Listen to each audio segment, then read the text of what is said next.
down, you bastard! Brought to you by supporters who probably have better taste than this schmuck.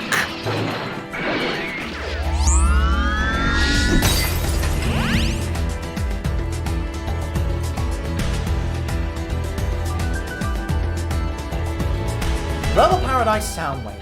I absolutely love this figure. It's well engineered, well built, well painted, it's an aesthetic that I adore, it's just a wonderful Soundwave. There's one small problem with it. The cassette it came packed with was terrible. It was built poorly, it was proportioned poorly, the paint was super chippable, and it kind of looked shit. The aesthetic just stank. In general, it was a really bad cassette pack-in. Not to mention all of the compatibility issues. But what if I told you it gets even worse? Because of the compatibility issues, you were forced to get the specific cassettes that this set came with. And because they were packed separately, you had to buy another set. And because of that, they didn't have to try. They could be as lazy as they wanted. They could be as sneaky as they wanted. They could be as scummy as they wanted. And with that, we have the worst release in this marathon that I've covered. Not even so far, just in general, it's the worst release. This thing straight to hell. They couldn't even get the cassette modes right. I mean, one of them to an extent did, but what the f am I looking at with the other two? I realize that Fanstoys isn't very well known for doing figures at this size, and it is a bit of a learning curve, but they've just applied the completely wrong ideology to these molds. They're just wrong in a lot of ways. I suppose I'll start with Rumble, simply because I don't have as much to talk about with him, as I've already reviewed Frenzy in full previously. But out of the set, he's easily the best, which is kind of tragic, considering how bad this base mold is as is. Yeah, it's okay, I suppose. The lining and paint is a little bit better than on Frenzy. So they've improved the QC nominally.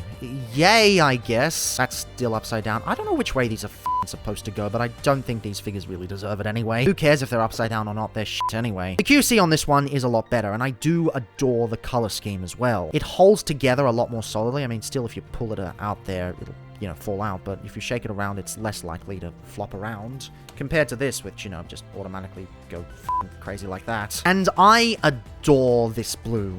Without a doubt, this is the best blue I have seen on a Frenzy, period. This metallic blue that they've got going on here is just a true sight to behold.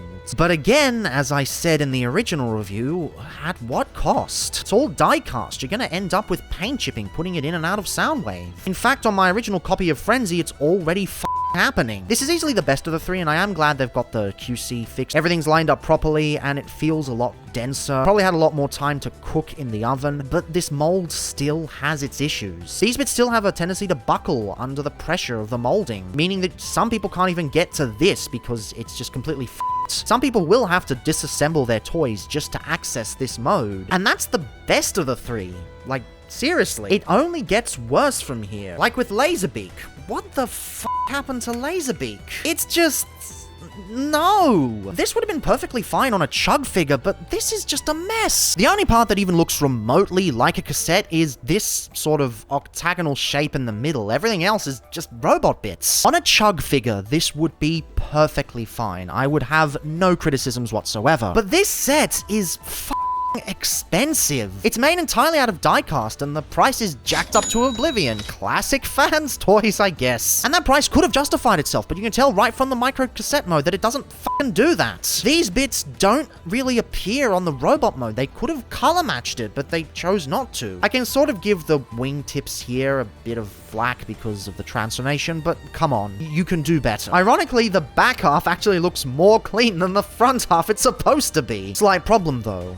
This paint is awful. It is the type of really chippable, chalky paint that scuffs really easily. The worst example I can think of is Earthrise Galactic Odyssey Barricade, and it's the same type of paint. And the reason mine hasn't started to get scuffed is because I've barely transformed him. Mostly because after I've filmed this, I'm going to sell them off, and I want them in a pristine condition. But still, as a cassette that's going to be going in and out of Soundwave's chest, this is unacceptable. And that's not even the worst one! What the happened to Ravage? This is just...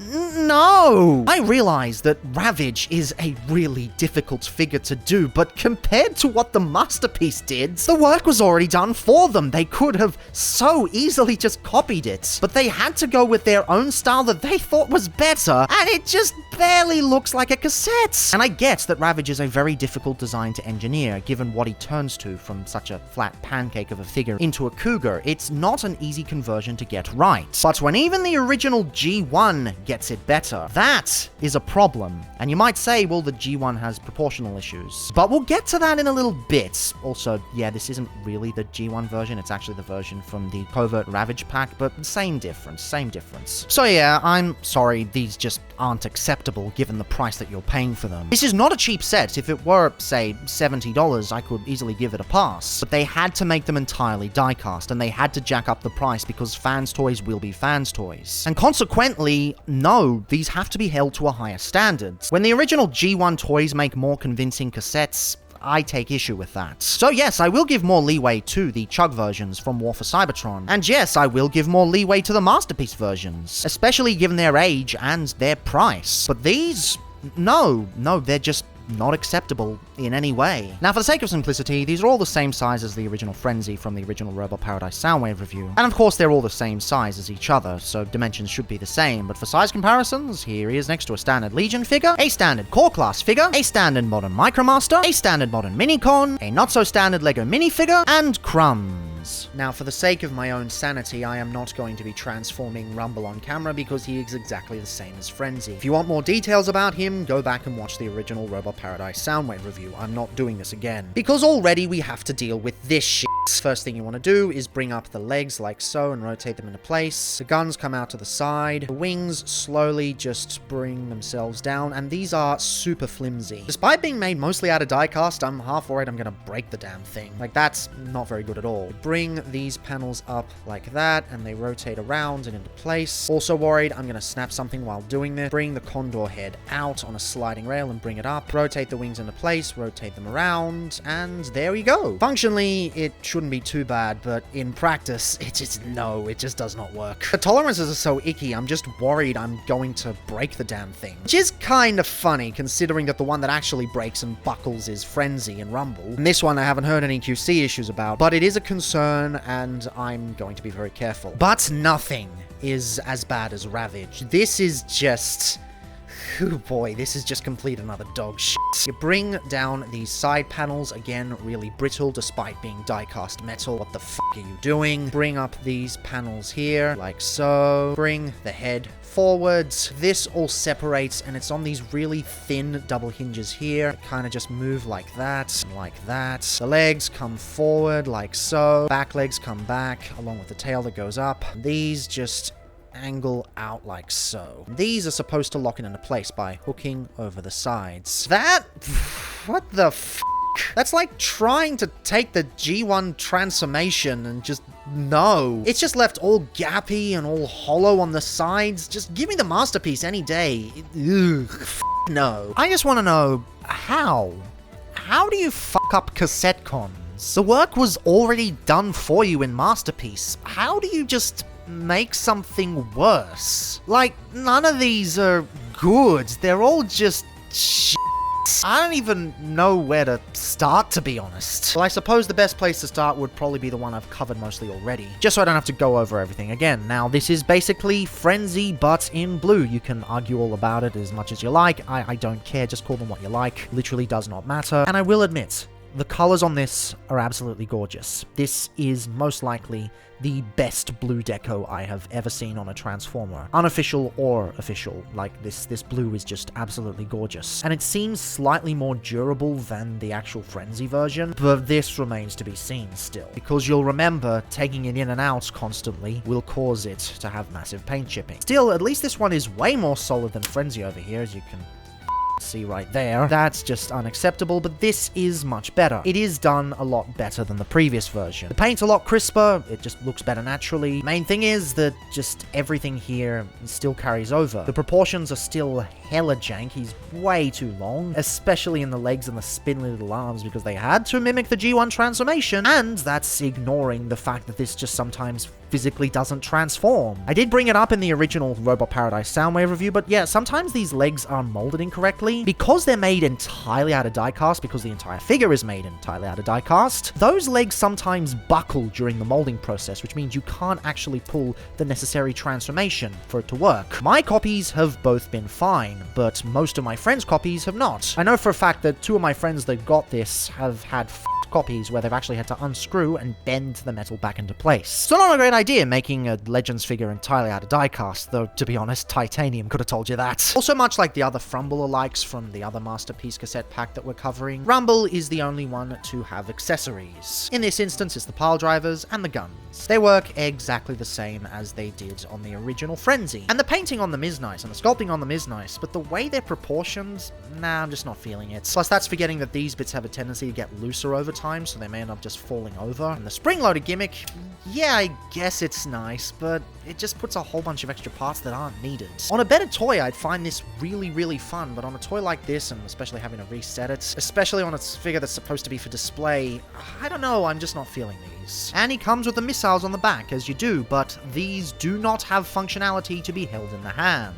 These fit on the backpack and nothing else. No extra functionality whatsoever. I guess it's kind of cool that they rotate over to have the guns go over the shoulders. That is a really neat touch. But fundamentally, compared to the Masterpiece, it's just not pulling off the same play features. And I know it's not trying to do that. It's trying to be a display-based figure. It's trying to work in display functionality, but that functionality was already baked in. Hand-holding those guns is a precedent, and that is a display option. So I do think it is functionally worse than the Masterpiece, along with all the other issues it had already. Oh yeah, and it comes with 2 extra faces. You've got the Angie face and the face of someone who's just watched Skibbity Toilets. These would be great accessories on a better figure, but it's not a better figure, so it's just kind of moot. But other than that, I'm not really going to discuss him that much because I've already discussed him at length in the original review in his original colors. So you can just go back and watch that original video for more details. Now, Laserbeak is a bit more deceptive in their kind of shittiness. There's some good stuff here, like you got the nice metallic red, but I just do not vibe with this at all. For starters, the god-awful chippable paint. I've been very careful with it, but that thing will chip over time. Secondly, the way this back section comes together, it's always at a weird angle. It's never quite straight. And you know, some things shouldn't be straight, but this backpack probably should be. Thirdly, I find the head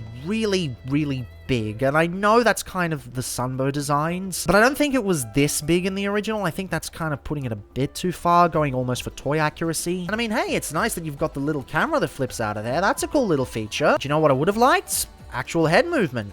Doesn't turn side to side. This set costs more than $100 and there's no side to side head movements. All you get are flappy hinges here, swivels here, and a double hinge there. And I guess the feet move side to side, but I mean, the feet don't really need to do anything. As long as they move back, which they do, flying should be fine. But the head, you can get basically no dynamic poses because the head doesn't function. Just why? And then the coloring is weird. You got silver on the front here, but matte gray on the back there, and then chrome over here. It's just such a weird choice that they've got going on. Like, they kind of want to be toon accurate, but they're not fully committing to it. Like, pick an aesthetic and stick with it.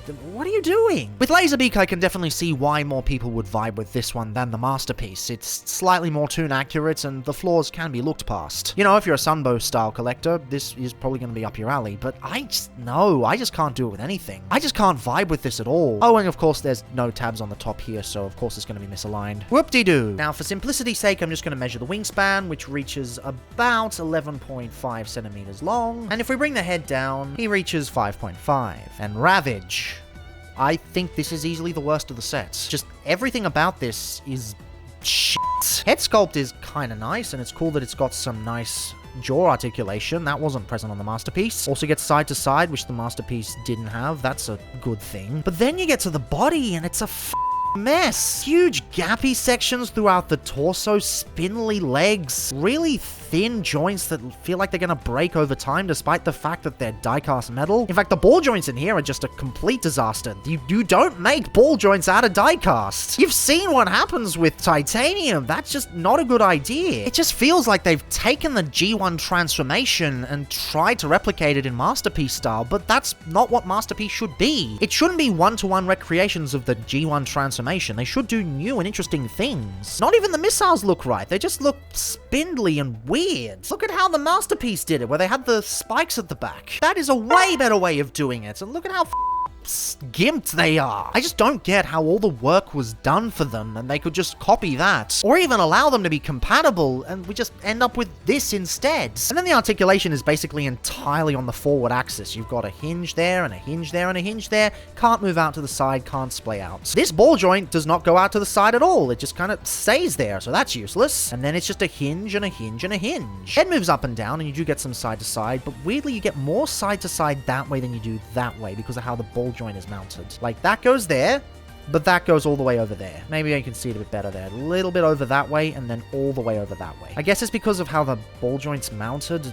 God, it's really annoying. Oh, and yeah, you also get an opening jaw, as I said earlier. But that's not enough to save it. These just... no, these aren't good. But yeah, size-wise, he is 9.5 centimeters long, 4.6 centimeters wide, and 4.5 centimeters tall. So it might not seem like these are really that bad, but let's recap for a bit. These are entirely made out of die-cast with several chippable paint areas. So every time you put them in and out of the cassette player, you're going to get chipping over time, disincentivizing you to actually use the functionality baked into the toy. This guy has build quality issues, so that sometimes you actually have to disassemble him just to transform him. Proportional issues, so that the arms suck and the legs suck. This has extra chippable paint with the chalky scratchy type and no head articulation, and when you transform it, it feels like you're gonna break the damn thing because of how the joints are toleranced. Ravaged has die-cast ball joints which will break down over time, and articulation that is entirely on the forward axis, so you can get no poses out of him. Not to mention he's very poorly proportioned, where there's so many gaps on the side because of the way he transforms, and on the top, and he's way too thin in some areas, especially at the front here, and maybe I could have let some of this slide, but I'm fairly certain this was $120 at release. If memory's serving, it could have been $100. It's hard to go back and actually find the invoices. But this is not a cheap set. You are paying a lot for this. And sure, I've paid more for one single figure, but I would happily pay that if the quality was there, and it's just not with these. These are, without a doubt, some of the worst cassettes I have ever come across. And yes, the price does play into that factor, because you shouldn't be paying that much for this. It's absurd. And you want to know the worst part? Oh, I don't like these cassettes, so I guess I'll just use the Takara ones. Nope, they don't fit in there. Seriously, it is slightly too thin for them to function by a few millimeters. This is purposeful. It's not even something you can mod to fix. The only cassettes that will fit in here are the Robot Paradise ones. You cannot fit anything else in there. If you want cassettes to go with Soundwave, you have to buy this set. Oh, and of course, Ratbat is packed with Sound Blaster. So you gotta buy a whole other figure if you want that. And I know there's a precedent with the Masterpiece, but that still doesn't make it acceptable. But of course, if you want to go the other way with Masterpiece Soundwave, of course it works. No problems whatsoever. Rattles around in there a little bit, but that's it. So you can buy this for your Takara figures, but not the other way round. That is devious. I'm sorry, but that is deliberate and devious. And you might say, oh, there's no precedent sets. There's no reason why Takara cassettes should work with third-party Masterpiece. Except there is. We literally just did Scorpionator. No problems there whatsoever. Exactly the same size as the other cassettes. That's intercompatibility right there from Keith's Fantasy Club of all people. Like, I don't why? You know what? I'm just gonna come out and say it. I know this is gonna be really controversial and piss off a lot of people, but I'm just gonna be honest. G1 did it better. The transformation makes sense because you've got a spring-loaded head, so having the arms fold in that way, it has a function. And still, they are better proportioned than this shit. Even the legs are better proportioned. Because of how the thighs work, the entire leg looks slightly better. As if this is the thigh here and that's the shin. It's not the intent, but it naturally feels better. Plus, it isn't made entirely out of die-cast, so it's not going to, you know, chip as you put it in and out of Soundwave. It does have die-cast in the feet, but it is appropriate die-cast. It's not shit like this. Laserbeak may not have the articulation that this figure does, but the articulation it does have doesn't feel like it's gonna snap at a moment's notice. These pieces may be parts forming, but they at least stay in place and they're at least aligned properly. There may be no head articulation, but this is a figure from the 80s, so it actually makes sense. I have more fun playing with this than I do with this. The diecast is used appropriately, it works in Soundwave's chest without having to worry about paint chipping or paint scratching on that awful chalky shit. Laserbeak did it better. The only one you can make an argument about is Ravaged, because G1 Ravage is pretty jank. But even then, he's more fun to transform, the diecast is used appropriately, he's not gonna chip over time, he may be flat as a pancake, but there's no gaping holes in his design. The missiles may be parts forming again, but at least they're actually missiles instead of just pieces of cardboard, pieces of half a tin can sitting over there. They're just better toys, and I know these aren't designed to be toys, they're designed to be display features. But you can be both, and the thing is, Robot Paradise Soundwave was both, and that's why I loved it so much. So to see them go back on that ideology and just go back into their regular bullshit, it does frustrate me. It's just, no. I think the G1 figures actually outrank these shitty cassettes. Anywho, I don't want to do this anymore, so here they are next to a standard Legion figure, a standard core class figure, a standard modern Micromaster, a standard modern Minicon, a not so standard Lego minifigure, and crumbs. You know, it's really disappointing that all these years later, a shitty KO has given me way more fun than some of the most premium cassettes on the market. That's just sad. I am being completely honest when I say the G1 versions did these better. The G1 versions, they were better proportioned, even in Ravager's case, and they were better built, and they didn't have paint chipping, and the aesthetics were better. I don't know who these cassettes are for, other than people who want specific cassettes that work with this specific sound wave. Only because Robot Paradise, or Fanstoys I get, was so specific about the cassettes being used. Every other third-party company lets you use any other cassettes, and I know some people who are a lot less critical will say, well, that's just business, of course they want you to buy that. But other companies will make you want to buy those specific cassettes by making the cassettes good. These will lock you out of that and then not try on the cassettes. These are the worst cassettes I have ever handled, and no amount of diecast will make up for that. Everything about them is awful. There is a reason they were so low on the worst of 2022 list. Just, I don't even have them in the room anymore, and I'm getting worked up about them. At the time of recording, I've actually sold them off. Yeah, some guy in, I think, Queensland ended up buying them on eBay. Hopefully they enjoy them a lot more than I did. Even not owning them and just talking about them now, I'm still getting worked up because, oh my god, these are so awful. If I wasn't in this kind of recording space in a public area, I'd probably be shouting my lungs off. But I can't do that, so I'll just have to communicate with body language and symbols. These things, they are so bad. Do not buy them under any circumstances. You can enjoy Soundwave without them. You can enjoy other cassettes. You don't have to have cassettes that are compatible with this specific Soundwave. You don't have to buy this set for God knows how much it's being charged for on the aftermarket, because for some reason, Fanstoys figures cost $1 billion. I don't know why. Why are they so expensive? Third party is such a niche thing. People insist that it's so big when really, no, it's not. You don't need them. You don't need to stress yourself out with them. Just, if you have them, you'd be better off selling them off, like I did. And if you want to get them, second guess yourself. Just buy literally anything else. You know what? That's enough shitting on figures. The last two have been very negative, so at least for the last of the new figures I'm covering in this sort of format, I want to talk about something I really like. No more anger, no more frustration, no more shitting on anything. Let's talk about one of my favorite third-party Legends figures. See you all tomorrow.